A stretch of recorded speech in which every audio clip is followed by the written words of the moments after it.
আসন্ন বিধানসভা নির্বাচন।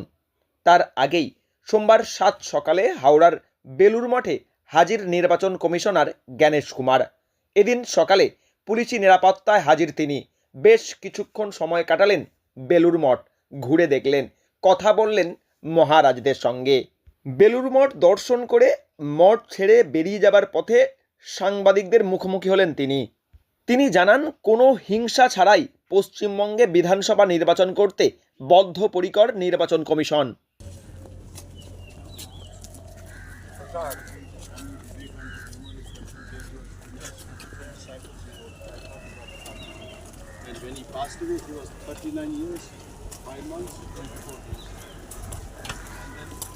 पूजनीय रामकृष्ण परमहंस देवों और स्वामी विवेकानंद जी की तपोभूमि बेलूर मठ पर आकर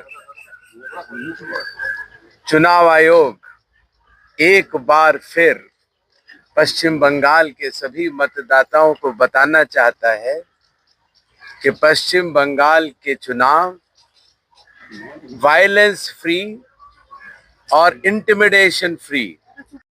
নির্বাচন কমিশনারের উপস্থিতি বেলুর মঠে প্রবেশ পথ পুলিশি নিরাপত্তা বলয়ে ঘিরে রাখা হয়েছে এদিন সকাল থেকেই।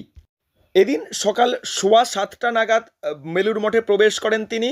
এরপর মূল মন্দির সহ বেলুর মঠ ঘুরে দেখেন। প্রায় 45 মিনিট সময় তিনি মঠে ছিলেন। এরপর মঠ ছেড়ে বেরিয়ে যাবার পথে সাংবাদিকদের মুখোমুখি হন তিনি।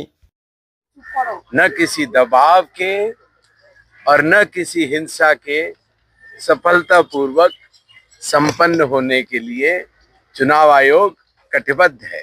जय भारत, जय हिंद। তিনি জানালেন, এবারও নির্বাচন পশ্চিমবঙ্গে হবে সম্পূর্ণ হিংসা মুক্ত, নির্বিঘ্নে নির্বাচন। সেই সমস্ত দিক গুরুত্ব রেখেই নির্বাচন কমিশন প্রস্তুত। সাধারণ মানুষ অর্থাৎ পশ্চিমবঙ্গবাসীর উদ্দেশ্যে এমনটাই এদিন সকালে বেলুর মঠে হাজির হয়ে জানালেন নির্বাচন কমিশনার জ্ঞানেশ কুমার।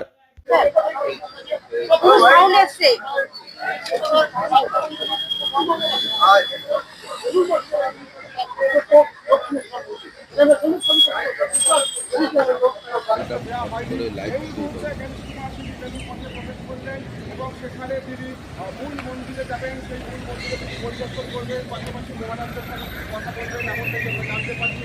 কিন্তু আজকে ভক্ত সকলে এই চ্যালেঞ্জ করে আজকে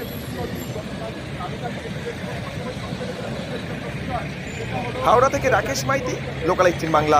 এখানে সার্ভার দিচ্ছে।